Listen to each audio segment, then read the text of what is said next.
जब बात सुंदर, सस्ती और टिकाऊ मोटरसाइकिल की आती है तो सबकी जुबान पर एक ही नाम आता है और वो है हीरो होंडा। 90 से लेकर अब तक इस कंपनी ने भारत में नहीं बल्कि पूरी दुनिया में अपनी छाप छोड़ रखी है, क्योंकि हीरो और होंडा के कोलैबोरेशन से बनी इस कंपनी ने दुनिया की सबसे अच्छी मोटरसाइकिल बनाकर तैयार की है। लेकिन इतना ज्यादा मुनाफा कमाने के बावजूद ये दोनों कंपनियां क्यों अलग हो गईं? और कैसे होंडा ने भारत की कंपनी हीरो को हीरो की पीठ में छुरा भोंक कर उसे अपने रास्ते से हटा दिया? आज की इस वीडियो में इसी रहस्य पर्दा उठाने जा रहे हैं। बस बिना एक सेकंड स्किप किए वीडियो के आखिर तक बने रहें।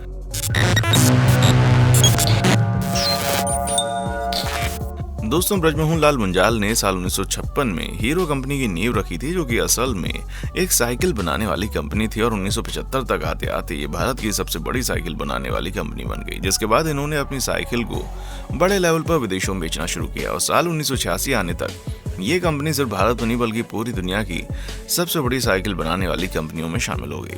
तभी ब्रजमोहन जी ने देखा कि विदेशों में मोटरसाइकिल बिजनेस भी काफी तेजी से बढ़ रहा है, लेकिन भारत में तो लोगों के पास केवल स्कूटर का ही विकल्प है। इसीलिए वो भारत के लोगों तक मोटरसाइकिल को पहुंचाने के लिए इंडियन मार्केट में मोटरसाइकिल उतारना चाहते थे। पर उस वक्त हीरो कंपनी को दिक्कत ये थी कि उनके पास सिर्फ साइकिल बनाने की टेक्नोलॉजी थी, वो इंजन नहीं बनाना जानते थे, जिसकी वजह से अकेले बिना किसी की मदद लिए मोटरसाइकिल बनाना उनके लिए मुमकिन नहीं हो पा रहा था।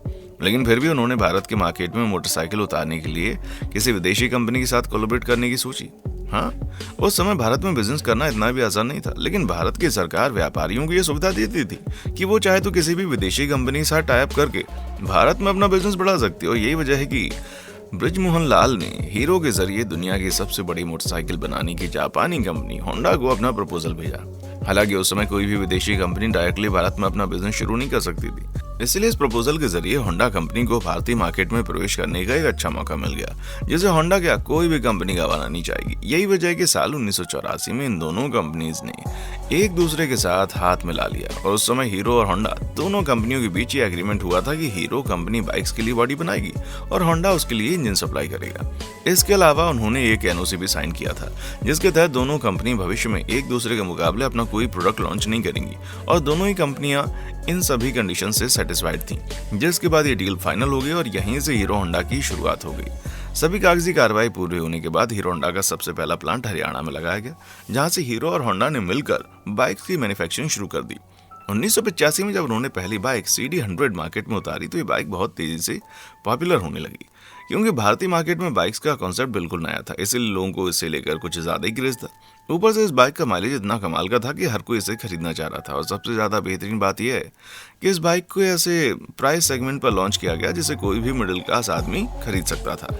उसके अलावा इन्होंने अपना मार्केट कैंपेन भी बहुत ही शानदार तरीके से तैयार किया था, जहां इनकी टैगलाइन भी बड़ी अट्रैक्टिव थी, जिसमें कहा जाता था fill it, shut it, forget it, यानी कि गाड़ी में पेट्रोल भराओ और भूल जाओ। और खुद सोचिए, जब कोई नई चीज इतनी ज्यादा फायदेमंद डील में मिल रही है तो भला लोग उसे लेने से पागल क्यों नहीं होंगे।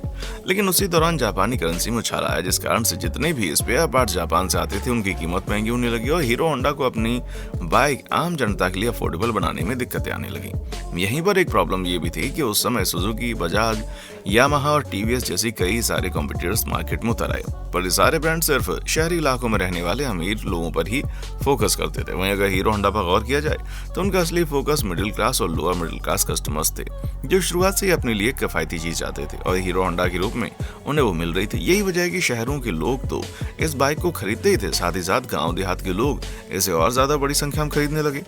ये सारी चीजें देखते हुए हीरो होंडा अपनी गाड़ियों का प्राइस बढ़ाना नहीं चाहती थी। इसी सोच के कारण हीरो होंडा कंपनी को काफी नुकसान झेलना पड़ा। लेकिन फिर 1990 में जब डॉलर का एक्सचेंज प्राइस रेगुलेट हुआ तो हालात सुधरने लगे और फिर देखते ही देखते कुछ ही समय में हीरो होंडा एक बार फिर से अपनी गाड़ियों पर प्रॉफिट कमाने लगा और कुछ ही सालों में कंपनी का प्रॉफिट $10 मिलियन को क्रॉस कर गया, जो कि उस समय एक बहुत बड़ा आंकड़ा था, जिसे पाने के लिए हर कंपनी खून पसीना बहाने को तैयार थी। लेकिन हीरो होंडा ने अपनी एक स्ट्रेटेजी से इस आंकड़े को छू लिया। पर दोस्तों, कई बार चीजें जैसी दिखती हैं वैसी होती नहीं। तभी तो कंपनी के ऊपर बहुत सारे लोगों की नजर थी, लेकिन अंदर ही अंदर बहुत सारी तकलीफें थी। असल में कंपनी के मैनेजमेंट में शुरुआत से ही कई तरह की प्रॉब्लम चल रही थी, जैसे कि होंडा तो अपनी बाइक्स अमेरिका और रशिया जैसे विकसित देशों में पहले से बेच रहा था, लेकिन हीरो होंडा को विदेशों में अपनी गाड़ियां बेचने की परमिशन नहीं थी। यानी कि एक तरफ तो हीरो कंपनी साइकिल मैन्युफैक्चरर्स के तौर पर दुनिया की सबसे बड़ी कंपनी थी, जिसने Guinness book of world record में अपना नाम दर्ज करवा लिया। वहीं दूसरी तरफ होंडा की वजह से अपनी गाड़ियां विदेशी मार्केट में बेच नहीं पा रहे थे और चीज ये थी वो हीरो कंपनी को काफी ज्यादा खटक रही थी। थी, क्योंकि होंडा कंपनी ने साफ कह दिया था कि हीरो होंडा केवल भारत, नेपाल, भूटान जैसे आसपास के देशों में बेची जाएगी। किसी भी विकसित देश में इन गाड़ियों को नहीं भेजा जाएगा। और होंडा कंपनी के इस फैसले से हीरो होंडा इंटरनेशनल मार्केट में अपनी जो पकड़ बनाना चाह रही थी वो नहीं मिल पा रही थी। यहाँ एक तरफ होंडा कंपनी दिन दोगुनी रात चौगुनी तेजी से विकसित हो रही थी, हीरो कंपनी केवल भारत और आसपास के देशों तक ही सीमित होकर रह गई थी, जबकि हीरो को पता था कि उसके प्रोडक्ट टॉप क्वालिटी के लोगों को पसंद आते हैं और हर कोई इन्हें खरीदने के लिए बेताब रहता है। यही वजह है कि हीरो होंडा के बीच के रिश्ते खराब होने शुरू हो गए। इसके अलावा कॉन्ट्रैक्ट के हिसाब से हीरो कंपनी बाइक्स की बॉडी बनाती थी और होंडा इंजन बनाती थी। ऐसे में अगर हीरो को अपना बिजनेस बढ़ाने के लिए अलग होना पड़ता तब भी वो ऐसा नहीं कर सकती थी, क्योंकि हीरो कंपनी इंजन के लिए पूरी तरह से होंडा पर डिपेंड थी। पर हालातों को देखते हुए हीरो कंपनी को ये समझ में आ गया कि अगर उसे आगे बढ़ना है तो सबसे पहले इंजन मैन्युफैक्चरिंग की फील्ड में कदम रखना होगा। इसीलिए उसे हीरो होंडा से अपने हिस्से का जो भी प्रॉफिट मिलता था वो उसके एक बड़े हिस्से को इंजन मैन्युफैक्चर में खर्च करने लगे, जिसके कारण होंडा और हीरो कंपनी के बीच और ज्यादा दरार पड़ने लगी।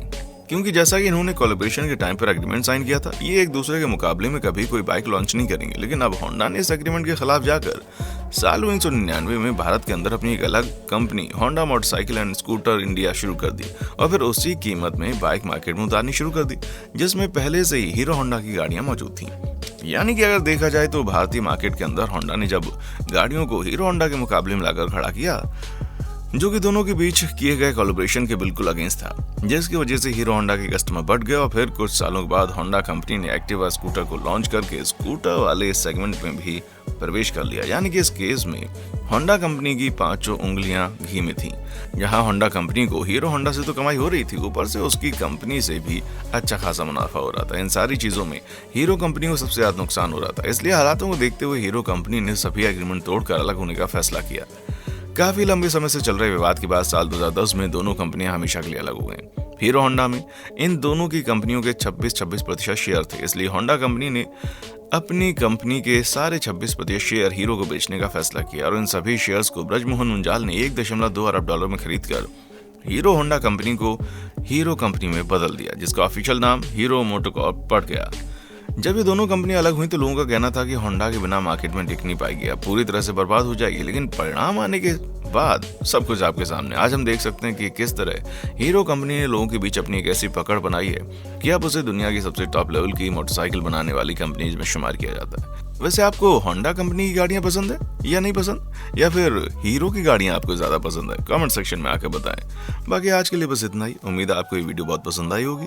अगर हाँ तो इसी तरह की शानदार वीडियोस को देखते रहने के लिए हमारे चैनल को लाइक, शेयर और सब्सक्राइब करना ना भूलें। देखने के लिए शुक्रिया। दोस्तों, आपको स्क्रीन पर 2 और वीडियोस दिखाई दे रही हैं, जिसे देखने के लिए स्क्रीन पर क्लिक करें।